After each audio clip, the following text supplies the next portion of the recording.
Ay, ba't umiiyak ate? Dok, kasi ang bigat ang pakiramdam ko. Anong mabigat? Yung dibdib ko. Mabigat ang dibdib mo? Halata nga. Hindi, ano ba? Yung puso ba o yung ano? Yung puso. Yung puso mo? Naninikip? Parang may tumutusok? Sobra, Dok. Parang ano? Yung parang punyal? Nakapag ganon? Ganon yan, Dok. Bakit? Ano nangyari? Ano pangalan mo muna? Aura, Dok. Aura. Yung ganon? Aura. Apelido? Cruz. Cruz.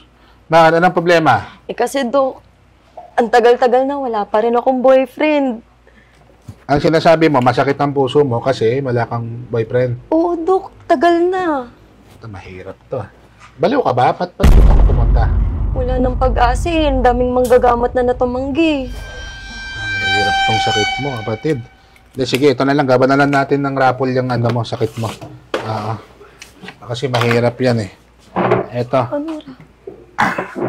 Ano ko lang ha. Okay, sige. Ano mo? Ang gagawin dito, bale, ito. Ayan ha. Titignan natin kung ano ang kapalaran mo. Kung wala ka magkaka-boyfriend. Sige, iyan mo, iruleta mo. Effective to, Dok. Effective yan, sige. Ops, tama na. Ops. Ops. Ops. Ops. May nakuha na, may nakuha na. Eto na. Oh, wag ka man tumingin. Ay, nakita mo ba? Hindi pa. Oh, ito na ha. Ito, okay. Ito, malalaman na natin. Ayan, oh. Oy, wala mo. Ilan? Two day. Ay, mali. Ito, tinan mo. Iyan. 137 days? Hindi, years. In 137 years, pwede ka nang magka-jowa. Okay, resetahan kita, ha? Huwag kang magpatingin ng sakit na hindi nakikita.